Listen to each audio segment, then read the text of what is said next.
नमस्कार, मैं स्वामी जगन्नाथ मिश्र। आज कक्षा 12 का हिंदी आरोह भाग 2 का काव्यखंड पाठ का नाम है आत्म परिचय।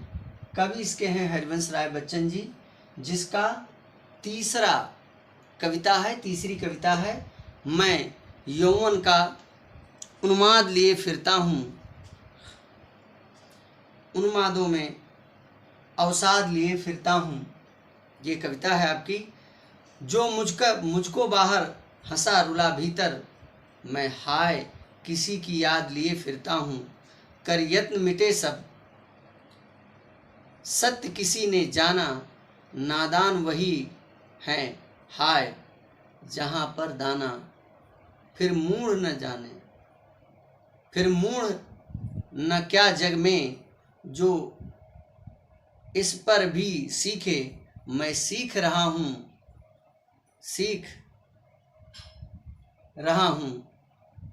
सीखा ज्ञान बुलाना। ये आपकी पूरी कविता है, जिसकी व्याख्या आपको आज बतानी है। इस कविता के माध्यम से कवि अपने मनोभावों को दर्शाने का प्रयास कर रहा है। प्रस्तुत काव्य में कवि ने आत्म परिचय नामक शीर्षक से उद्धृत किया और हरिवंश राय बच्चन जी छायावादोत्तर कवियों में से आते हैं और उस कालखंड के ये प्रतिनिधि कवि भी माने जाते हैं। मैं यौवन का उन्माद लिए फिरता हूँ।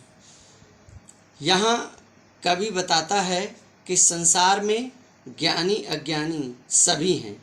इस प्रकार सुख दुख भी सभी के साथ रहते हैं।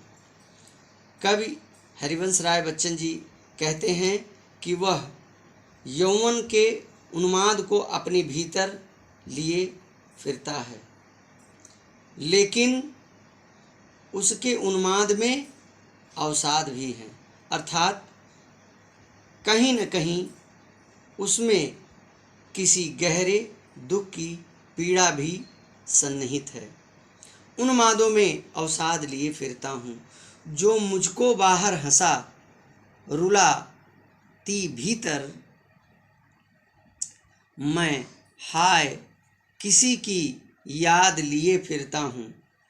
कभी किसी ऐसे प्रिय की याद में डूबा हुआ है जो उसे सुख दुख दोनों की अनुभूति देती रहती है। वह कहता है कि उस प्रियतम की याद उसे बाहर तो हंसाती है, लेकिन भीतर ही भीतर वह उसे रुलाती भी है।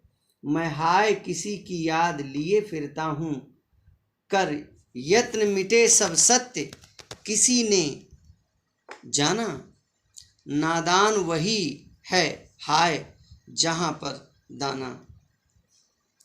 कवि ये भी स्पष्ट करने का प्रयास कर रहा है कि यहाँ उसके प्रिय से वियोग उत्पन्न की स्थिति तथा उससे उत्पन्न करुण या दुखद स्मृति भी है।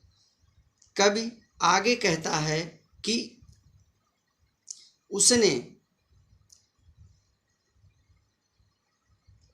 अपने अपने ढंग से यत्न करने का प्रयास किया है, परंतु सत्य यह है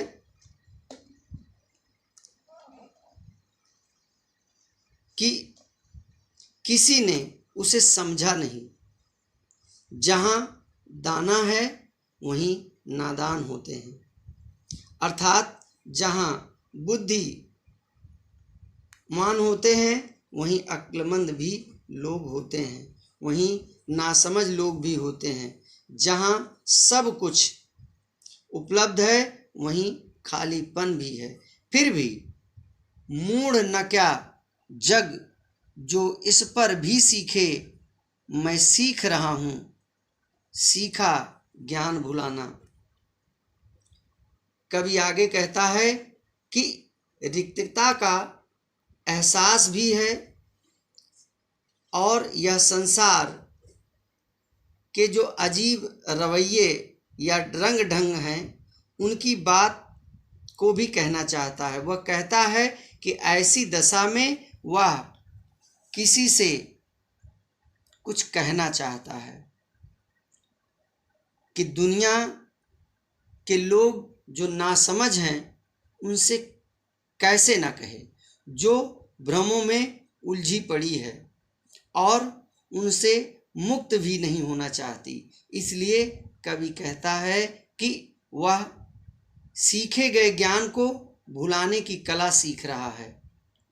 वस्तुतः कवि अपनी पूर्व स्मृतियों से पीछा छुड़ाना चाहता है, क्योंकि किंचित वे उसे पीड़ा ही देते हैं।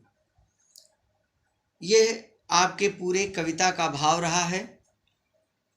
कविता का यदि भाव हम पुनः आपको दिखाएं,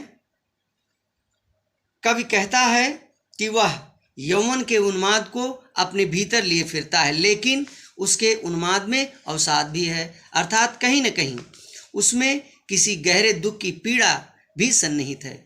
कभी किसी ऐसे प्रिय की याद में डूबा हुआ है जो उसे सुख दुखात्मक अनुभूति देती रहती है। वह कहता है कि उस प्रियतम की याद उसे बाहर बाहर तो हंसाती है, लेकिन भीतर ही भीतर उसे रुलाती भी है। स्पष्ट है यहाँ प्रिय के वियोग में किसी भी स्थिति तथा उससे उत्पन्न करुण या दुखद स्मृति है। कवि आगे कहता है कि सभी अपने अपने ढंग से यत्न करके हार गए, परंतु इस सत्य को किसी ने नहीं समझा कि जहां दाना है वहीं नादान होते हैं, अर्थात जहां बुद्धिमान या अक्लमंद लोग हैं वहीं नासमझ लोग भी हैं। जहां सब कुछ उपलब्ध है वहीं खालीपन भी है, रिक्तता का एहसास भी कहना चाहता है। कवि यहाँ संसार के अजीब रवैये या रंग ढंग की बात भी कहना चाहता है। वह कहता है कि ऐसी दशा में वह इस दुनिया को नासमझ कैसे ना कहे, जो भ्रमों में उलझी पड़ी है और उनसे मुक्त भी नहीं होना चाहती। इसलिए कवि कहता है कि वह सीखे गए ज्ञान को भूलने की कला सीख रहा है। वस्तुतः कवि अपनी पूर्व स्मृतियों से पीछा छुड़ाना चाहता है, क्योंकि किंचित वे उसे पीड़ा ही देती हैं। ये आपकी पूरी कविता का भाव था। मैं यौवन का उन्माद लिए फिरता हूँ, उन्मादों में अवसाद लिए फिरता हूँ, जो मुझको बाहर हंसा रुला भीतर, मैं हाय किसी की याद लिए फिरता हूँ, कर यत्न मिटे सब सत्य किसी ने जाना, नादान वही है हाय जहाँ पर दाना। फिर मूढ़ न क्या जग जो इस पर भी सीखे, मैं सीख रहा हूँ सीखा ज्ञान भुलाना। काव्यगत सौंदर्य के रूप में बच्चन जी की भाषा सहज सरस एवं प्रवाह मुक्त युक्त है। साहित्यिक खड़ी बोली का प्रयोग किया है इन्होंने। उन्मादों में अवसाद, पद में विरोधाभास अलंकार का प्रयोग दृष्टव्य है। इस तरह बाहर हंसा रुलाती भीतर एक अन्य विरोधाभास स्थिति भी प्रस्तुत करती है।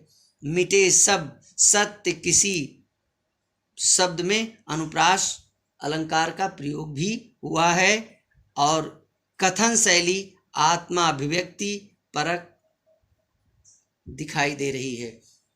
यह आपके पूरे पंक्ति का भाव रहा है। अब आगे इसकी व्याख्याओं पर भी थोड़ा ध्यान देते हैं। ये देखिए आपकी व्याख्या है। व्याख्या को आप लोग पूरी तरह से इसको स्क्रीनशॉट ले लीजिएगा, जिससे आपको व्याख्या समझने में परेशानी ना हो, दिक्कत ना हो। ये पूरी आपकी व्याख्या है और आगे इसका काव्यगत सौंदर्य है। और इस कविता से संबंधित जो अर्थ ग्रहण संबंधी प्रश्न आते हैं, उन प्रश्नों को भी अब इस पाठ के समाप्त हो जाने के बाद हम आपको दिखाएंगे, बताएंगे भी, और इसका प्रश्न भी आपको देते रहेंगे। प्यारे बच्चों, इस पाठ से और इस पद से संबंधित, इस कविता से संबंधित जो भी प्रश्न हैं, आप अपने कमेंट बॉक्स में ज़रूर डालिएगा, जिससे हम प्रश्नों का उत्तर आपको दे सकें। हमारा जो प्रगति पथ चैनल है, इसे सब्सक्राइब और अवश्य करें, और प्रश्नों को ज़रूर से ज़रूर अपने कमेंट बॉक्स में लिखें। पेज को लाइक करें और अपने साथियों के साथ इसे शेयर अवश्य करें। धन्यवाद।